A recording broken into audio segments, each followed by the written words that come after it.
Il y a des moments qui dépassent le simple cadre du football. Des instants où une équipe devient le reflet d'un peuple, d'un rêve, d'un espoir inébranlable. 2002, une année gravée dans la mémoire collective du Sénégal. Une année où des hommes ordinaires sont devenus des héros immortels. Voici l'histoire d'une génération dorée, une épopée qui a fait vibrer tout un continent. Le Sénégal, un pays où le football est une religion, dispute sa toute première Coupe du Monde. Personne ne s'attendait à les voir briller, personne ne croyait en eux, sauf eux-mêmes et tout un peuple qui battait au même rythme que leur cœur de guerrier. Le sélectionneur Bruno Metsu, un homme charismatique, un père pour ses joueurs, avait su bâtir un groupe soudé. Une famille, plus qu'une équipe.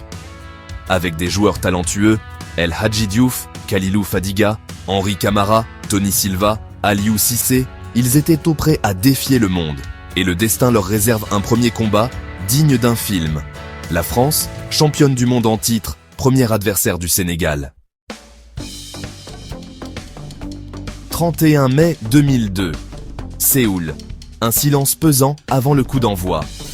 D'un côté, les Bleus, emmenés par des stars mondiales comme Thierry Henry, Patrick Vieira et Fabien Barthez. De l'autre, une équipe jugée inexpérimentée, mais portée par une fierté indomptable. La France domine, pousse, cherche l'ouverture. Mais les Lions tiennent bon, repoussant chaque offensive avec une rage indescriptible. Et puis, la 30e minute.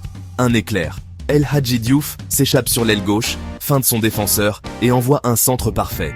Un cafouillage dans la surface, le ballon revient à Papa Bouba Diop, qui se jette comme un lion affamé. Goal! Le Sénégal prend l'avantage. Les joueurs tombent à genoux, embrassent la pelouse, dansent autour du maillot posé au sol en hommage à leur pays. L'Afrique retient son souffle. Le monde entier est en état de choc. Les minutes passent, l'étreinte devient suffocante. Mais les Lions ne lâchent rien. Le coup de sifflet final retentit. Le Sénégal vient de terrasser le champion du monde. Dans les rues de Dakar, c'est l'explosion.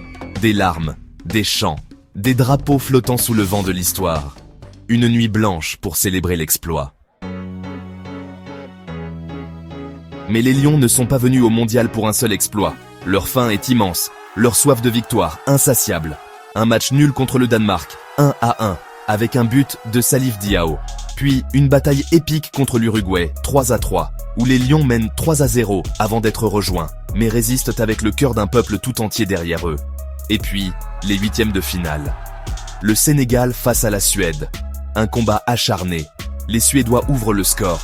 Mais Henri Camara, tel un messager du destin, égalise. La prolongation commence. Le but en or est encore en vigueur. La moindre erreur est fatale. Et puis, Camara récupère un ballon, élimine son vis-à-vis, frappe. But. Le Sénégal est en quart de finale. Les joueurs s'effondrent, pleurent, rient, prient. C'est l'aboutissement d'un rêve fou. Les quarts de finale. L'histoire est à portée de main. Un dernier combat contre la Turquie. Mais le destin peut être cruel. Une frappe d'Ilan Mansiz en prolongation, un silence assourdissant. La fin du rêve. Les Lions tombent, mais ils tombent en tant héros. Le monde entier est témoin de leur grandeur. Ils ont prouvé que l'Afrique peut rivaliser avec les meilleurs.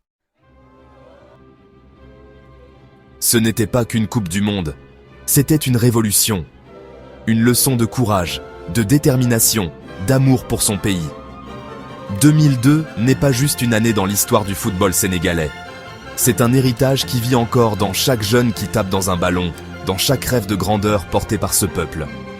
Les Lions de la Teranga ont écrit une légende, et les légendes ne meurent jamais.